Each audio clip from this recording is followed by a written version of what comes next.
All right, Charm City Birdwatch episode 153. The Ravens 2021 schedule is out. We've got the full thing, and you know what that means? You got to have a full breakdown on this episode. We'll get into some other stuff at the end, but the Ravens schedule takes precedent because that was the big event this week. And anything that happens in the NFL always takes precedent, whether it's something really that should be minuscule, like a schedule release. It gets brought to the forefront. But I do have some Orioles stuff we'll get to at the end. But we got to start with the schedule.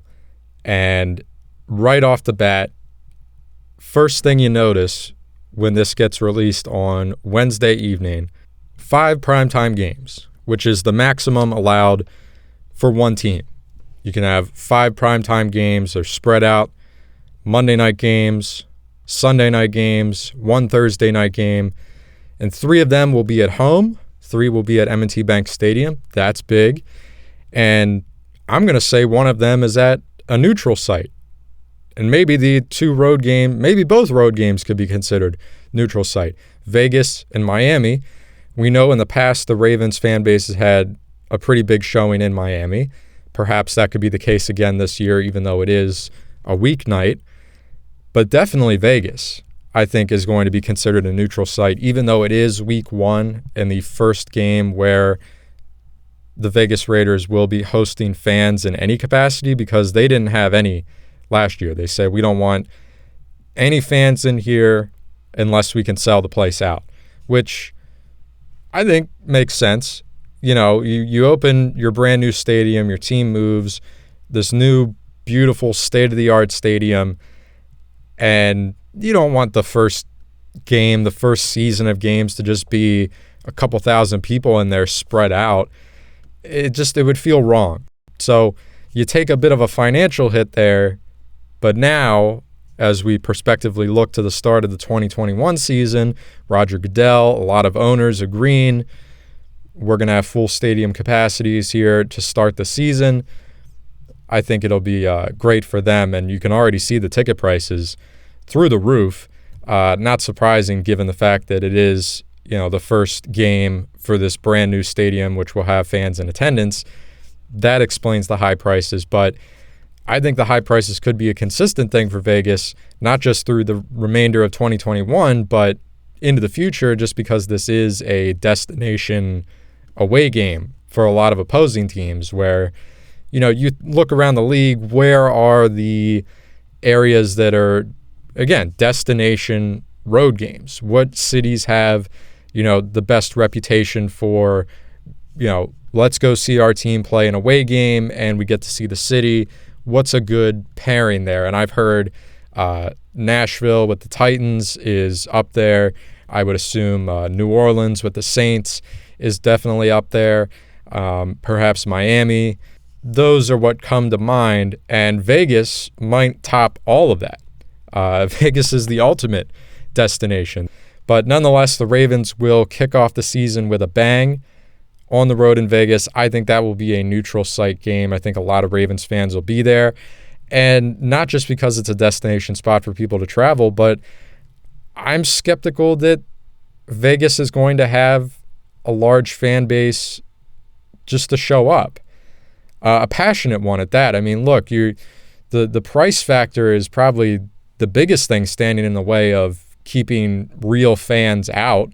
Look at the rabid fan base and the reputation of the Oakland Raiders stadium when they played at the Coliseum, and the black hole and everything, and all the people with they looked like 80s hair metal bands. I mean, it just had all this crazy stuff on, the face paint, the giant shoulder pads with spikes on and everything. It was just one of the rowdiest, most intimidating fan bases in the league. But without a doubt, one of the most passionate. And now you move them to Vegas, anytime you move a team, you're going to see a hit taken to the fan base. But then you go to a place like Vegas, which is just really like, I don't know, it's just this vacation hub. Like the people, when I think about the people that live in Vegas year round, they're a strange breed. I'll just say that. It's a strange breed of people that choose to live in Las Vegas. So perhaps there's some of them that could become diehard Raiders fans. I mean, look at the Vegas Knights in the NHL. They've developed a very strong fan base in just a couple years. I'm not saying that can't happen with the Raiders in the NFL, but I think there's going to be a big difference between what we saw in that last game at the Coliseum with, the black hole versus what you see this season in Vegas, where, the main clientele here is probably going to be high rollers, the elite, the rich, business people that just got the tickets for free or in some sort of trade and business. People are taking clients there. I don't know. It's not going to be your typical rabid NFL fan. It's going to be people probably wearing business casual instead of a black and silver Raiders jersey. They've got I'm hearing this whole section of the stadium is going to be like a nightclub with VIP tables and bottle service and a DJ and everything. That can't be cheap.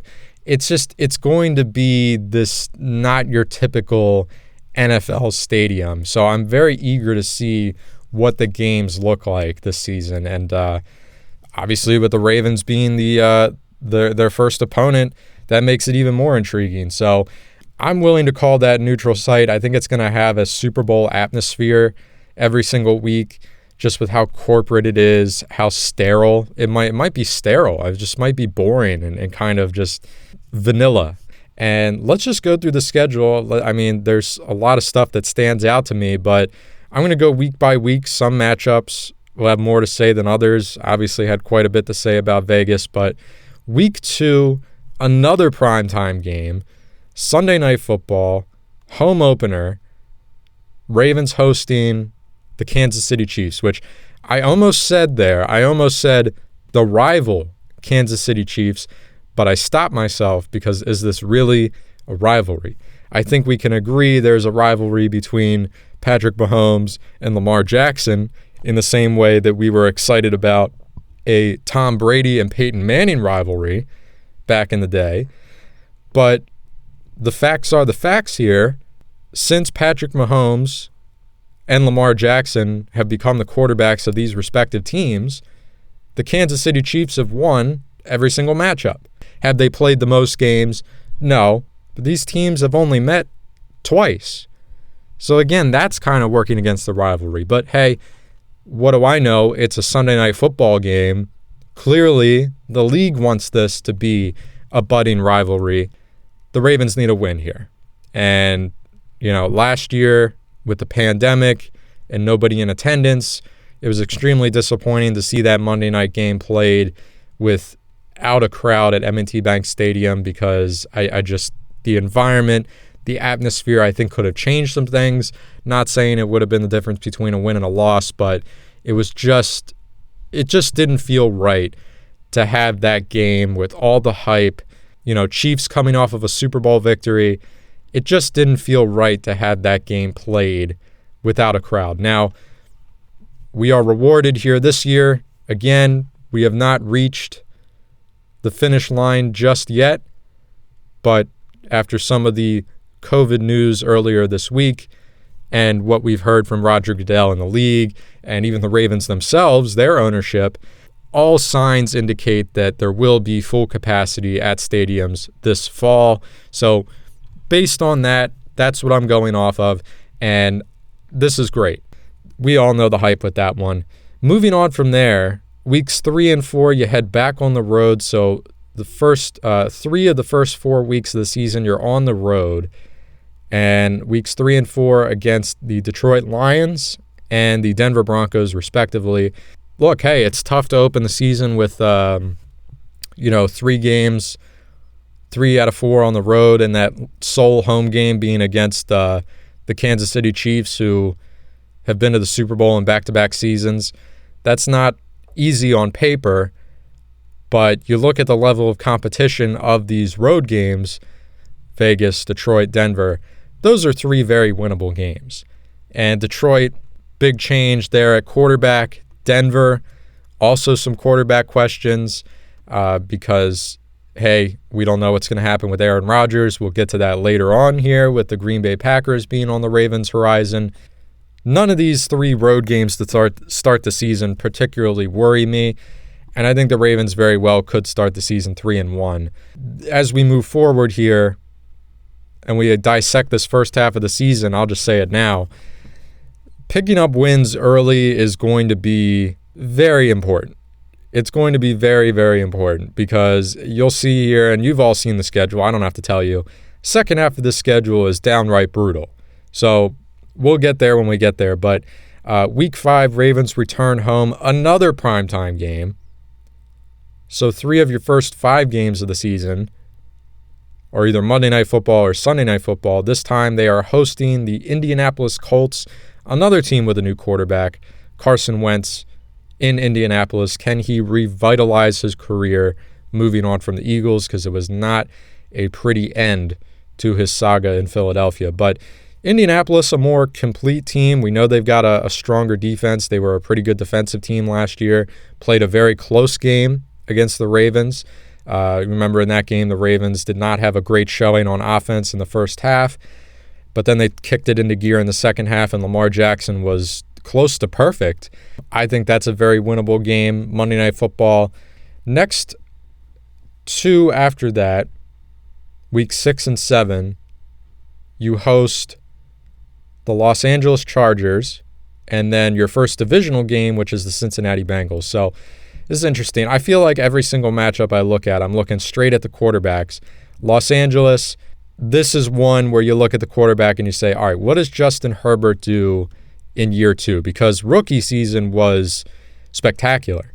You know, there were some people that were in his corner and saying this kid's the real deal. He's going to be a legit starting quarterback in the NFL, but I don't think even they saw that kind of rookie season coming from Justin Herbert, especially when you look at who he was surrounded by in LA. So very impressive rookie season for him. What does he do in year 2? And, you know, 3, like you play 3 of your first 4 on the road, then you get a 4-game stretch at home as you hit the bye week and then come out of the bye week and stay at home against Minnesota. So I think I'm looking at these first 8 games, bye week placement. I like that. It's week 8, as close to the middle of the season as you can get. That's always good for balance sake.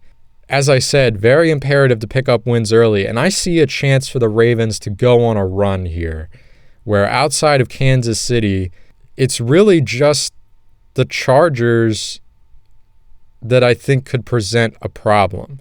I don't see Minnesota giving you issues. I don't see Indy giving you issues. Cincinnati, even though they're a division rival and they're on paper should be better this year, I don't see them giving the Ravens a big issue. I think the Ravens have a chance to open up the season here with 6 or 7 wins in their first 8 games. So, and then we move beyond that. Week 10, short week, your next primetime game at Miami, Thursday Night Football. We know the drill. Every team in the league has to play a Thursday night game, and you are the road team, which I talk about this all the time when we talk about the schedule. You don't want to be the road team on a short week, but when you look at your opponent, and I know Miami was on the fringe of making the postseason last year, and you know they were just in a weird spot where they're starting Tua, and then halfway through the game they take him out and put Ryan Fitzpatrick in, or one week they just decide to start Fitzpatrick. It was just a mess of a situation there, but there's no denying that they were a pretty fundamentally sound team all around, like just with some really weird decisions at the quarterback position. So they're no slouch. I don't know if this is going to be the typical beatdown that we've seen in the past where the Ravens put up 50 and hold Miami to like 10 max, 13. I don't know if I'm going to go that far, but there's really no worries from here for me of the Ravens losing this game, even if they are on such a hot streak where they've won like 6 in a row and they're sort of due for a loss, short week on the road. I just don't see the Ravens losing this game to Miami, even if it is a close game. Now, after that, this is where things get rough. Week 11 is sort of the turning point for me, and some people might laugh here. Chicago Bears And I can hear it. Like, I can hear people laughing. What, you're going to tell me, Nolan, that you're scared of the Chicago Bears? I'm not going to tell you I'm scared, but this is a road game, and they're sort of a wild card right now because you don't know what they're going to be with this new quarterback. They traded up. They've gone all in. They've got their new quarterback. They're finally moving on from Mitch Trubisky and that nightmare that has been just that run with him in Chicago the past couple of years. But speaking of Trubisky, and this is something I brought up as it pertains to the Ravens facing rookie quarterbacks in the past, I think the Ravens don't always have the most success against rookie quarterbacks. They handled themselves very well against Joe Burrow last year, but go back to 2018, 2017, Ravens hosting the Bears, Trubisky as a rookie. The guy didn't even complete 15 passes. You know, they ran all over the Ravens defense with Jordan Howard, and they won that game in overtime. Huge Jordan Howard run. Remember Eric Weddle desperately trying to make a tackle, just looking like a fool? It's been a while since I brought up Eric Weddle on the podcast. Had to get that in there. Longtime listeners know the deal there. But nonetheless, I think this is going to be an interesting game. And as far as that rookie the rookie quarterback thing, look, they handled Joe Burrow, but 2019, Kyler Murray was slicing and dicing this defense. Year before that, 2018, a rookie Baker Mayfield. Even though the Ravens won that pivotal game in Week 17 to secure a spot in the playoffs, Baker Mayfield was carving that defense up. And that was a good Ravens defense. So there's something about rookie quarterbacks, I don't know, just talented rookie quarterbacks, and we don't know what this kid in Chicago, Fields, what he's really going to give them.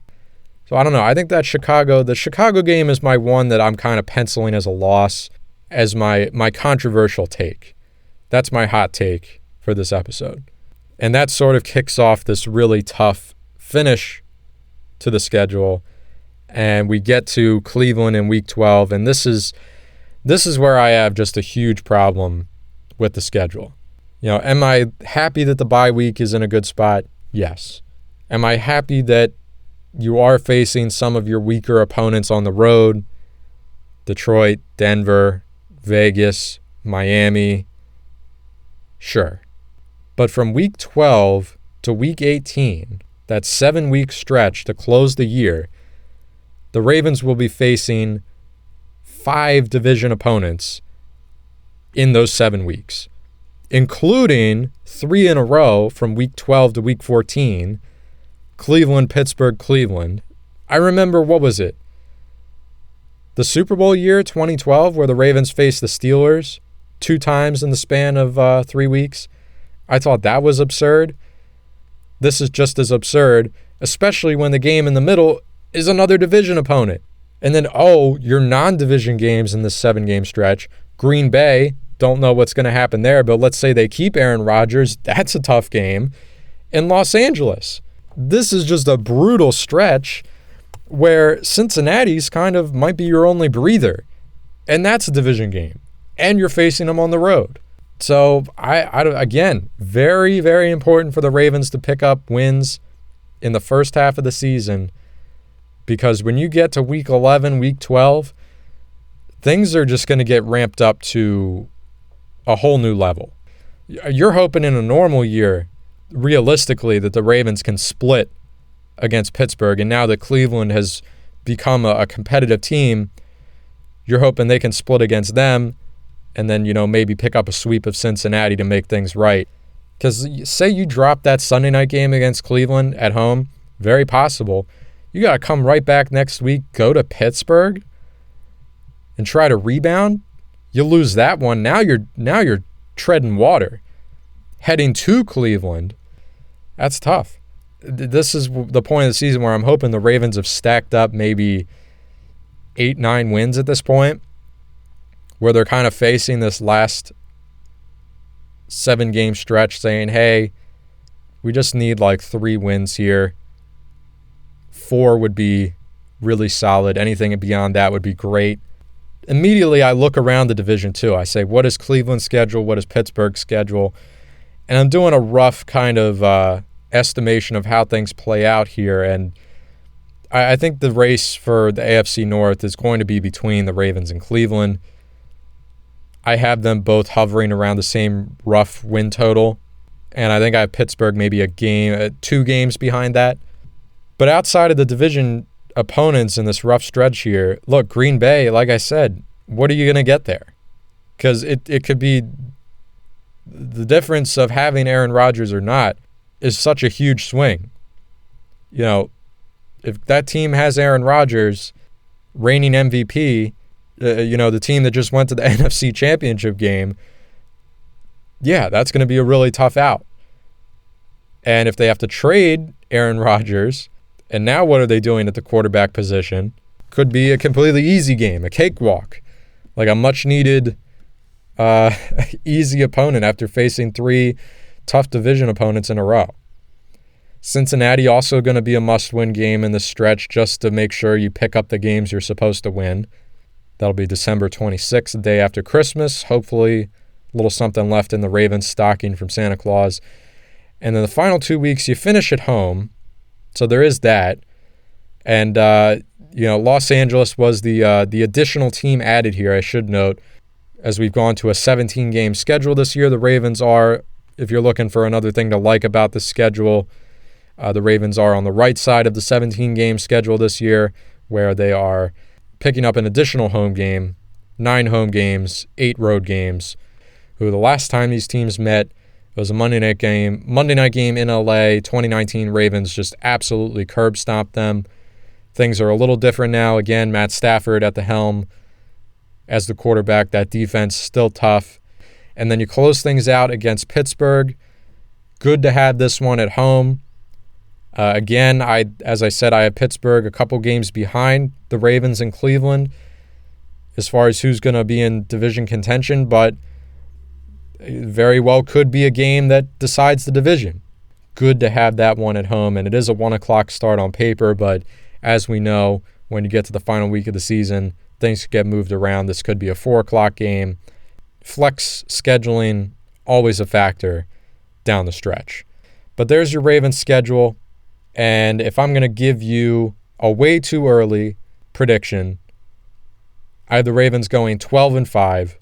I'm not going to count out all the wins and losses, but I have the Ravens going 12-5, and I have Cleveland around the same. I have Cleveland around 12-5 as well. Pittsburgh around a 10-win total, 10-7.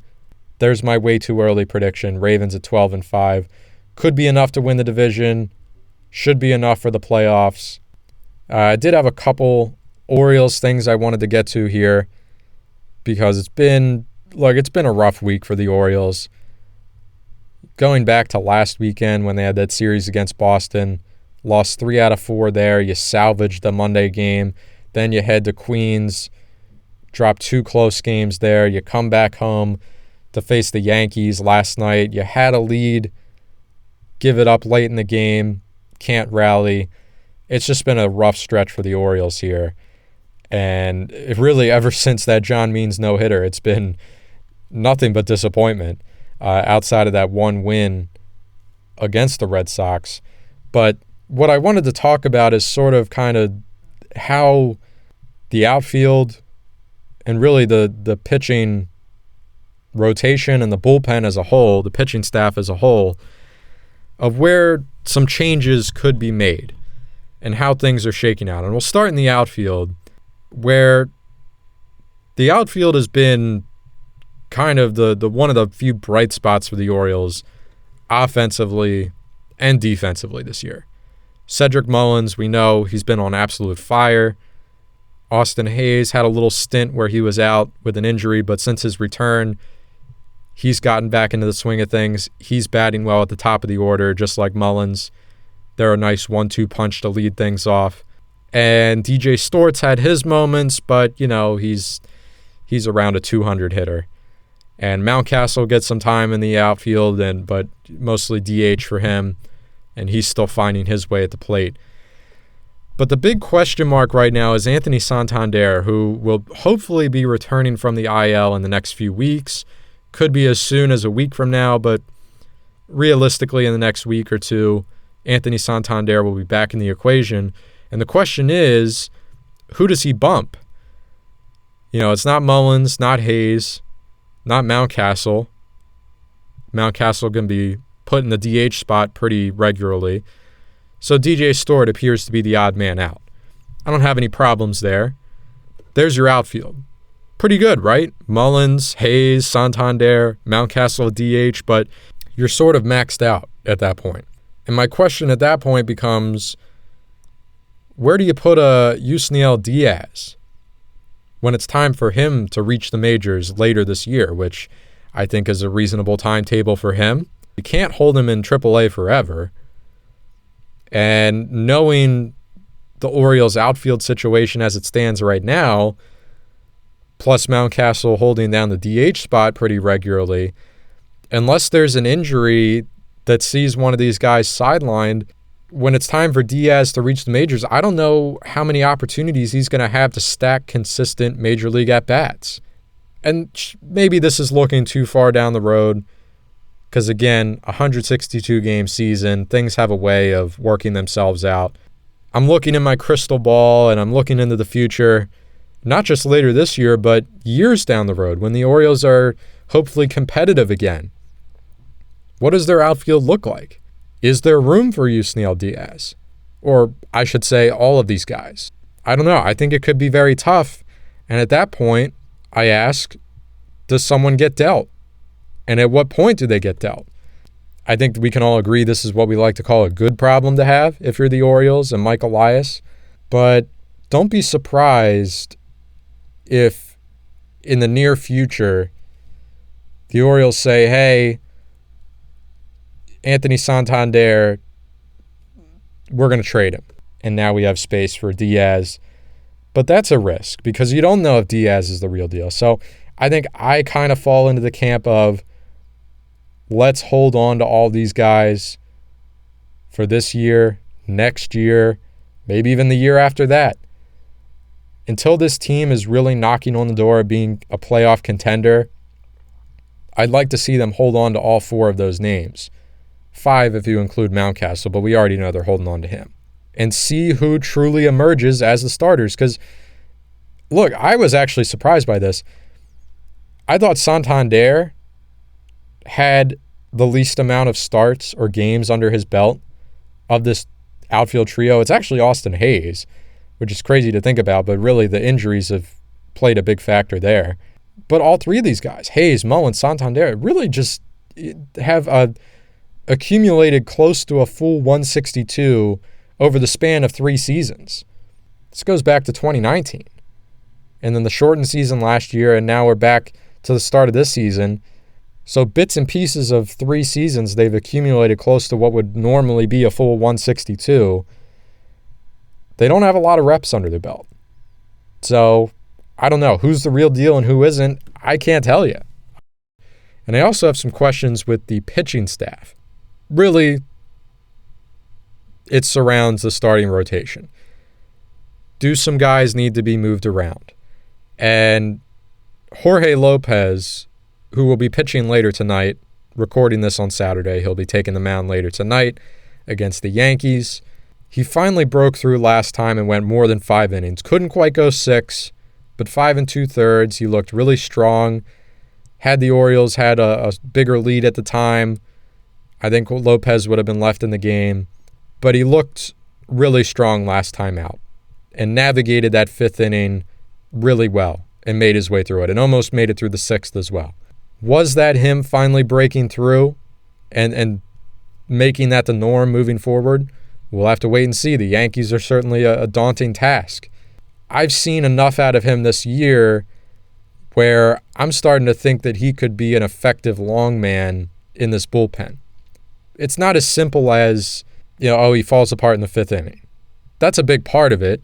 When you start getting through the lineup that 3rd time, things get difficult. It's not that as simple as that.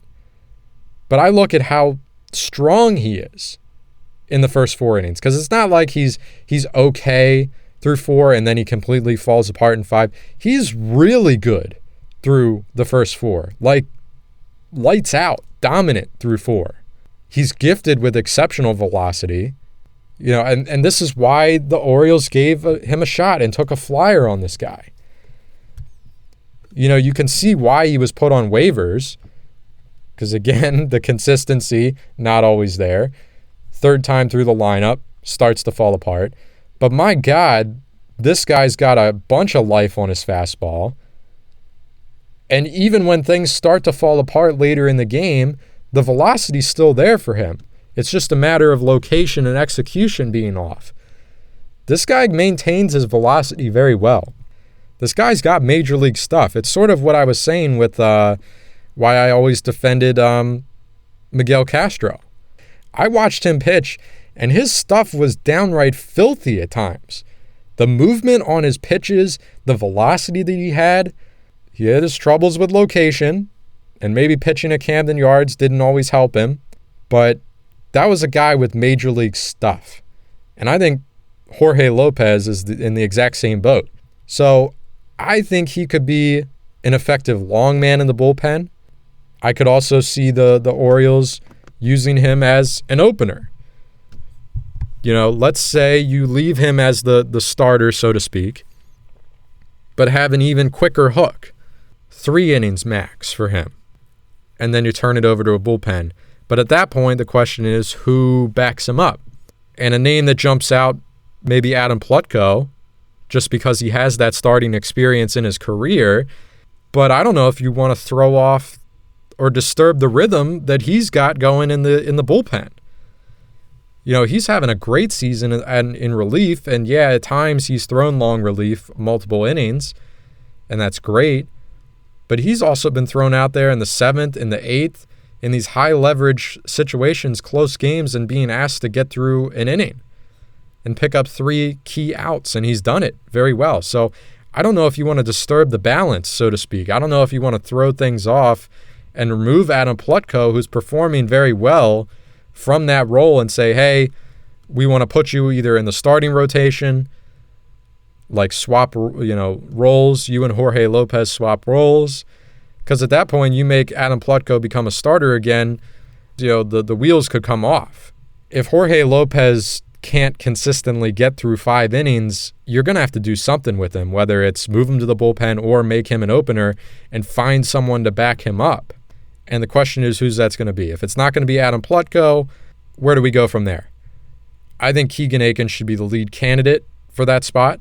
A guy that I was very high on coming into the year. I thought he would be the number 2 guy in the rotation. Didn't even start the season with the club. Very surprised by that. But after everything he did for you last year, even though he had a rough spring, he deserves a start.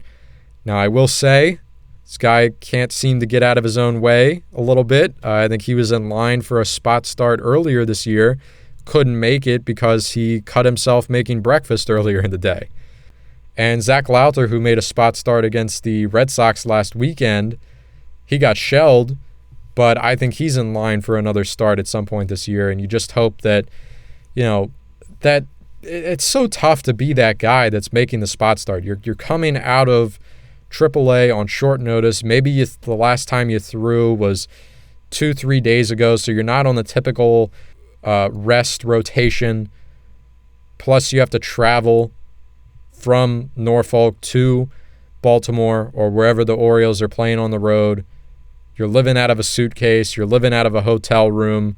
And you're being asked to go out there and deliver at the highest level against major league talent.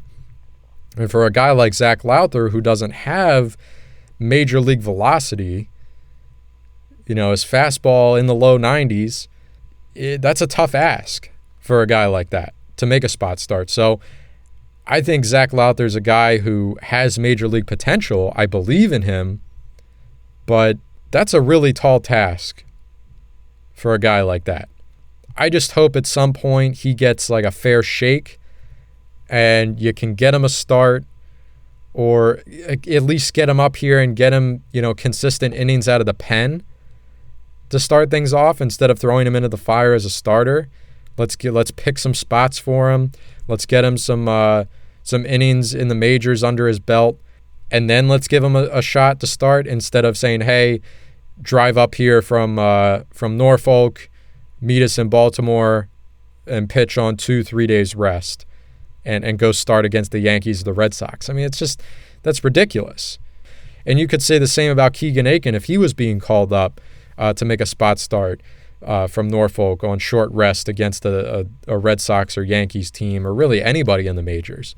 I know Aiken's a guy who's gotten it done at the majors before, but that's still a tough task and a tough thing to do. You start looking down in the minors for guys to replace, you can't always go the spot start route. And Bruce Zimmerman will be back, by the way. He'll be back up in the majors after his little brief stint for roster manipulation, whatever you want to call it. His 10 days down in at Norfolk, he'll be back. But could be some changes on the horizon for the Orioles starting rotation, their bullpen. You know, you look at the bullpen at the very least, the bullpen's very, very strong overall. There's some weak links. Sean Armstrong, I don't know what his contract situation's looking like options-wise, but he's been having a really rough go of it this year. Maybe at a certain point you DFA him. I don't know. That might be tough to do considering he has had some good success for you in the past, like last year where he was really dominant. But this year he just can't seem to put anything together. But at what point do you create space for a Zach Lowther, create space for a Keegan Aiken to stay in the bullpen, get the reps under their belt, and then transition maybe into more of a starter role? And that's kind of what I'm looking at, or what excites me about the Orioles as I continue to watch them lose game after game after game. I have to find ways to excite myself, and that is sort of creating these hypotheticals of, oh, what if I move this guy here? What happens when this guy starts getting more starting opportunities? What if we move this guy into this role in the bullpen? Like, same thing with the outfield. What happens when it's time for Yusniel Diaz to come up? Really, and I said it before with the outfield, these are good problems to have if you're Mike Elias and the Orioles. Because for the first time in a while, you finally have so much talent, or enough talent, where you actually have tough roster decisions to make. Because in the past, you were struggling to field a competent team, and there was no real position battles. It was just really cut and dry, this guy here, this guy there. But now we've got a puzzle to navigate. That's exciting. That's really exciting as an Orioles fan. And I think that the remainder of this year, next year, the year after, the position battles are going to grow and the roster decisions are going to become even tougher. And that's a sign where you're truly on the verge of being competitive again, when you have so much talent that you don't know what to do with it. So I'll leave it at that. That's episode 153. Appreciate you guys listening as always. Spread the word. Friends, family, coworkers, whoever. Tell them about the Charm City Birdwatch podcast. Steal their phone. Log into their computer. Subscribe on all these platforms for them. They don't even have to know about it. You just go ahead and do it. Take matters into your own hands and do the right thing. Get those numbers up. We'll be here next week for episode 154. I'll talk to you then.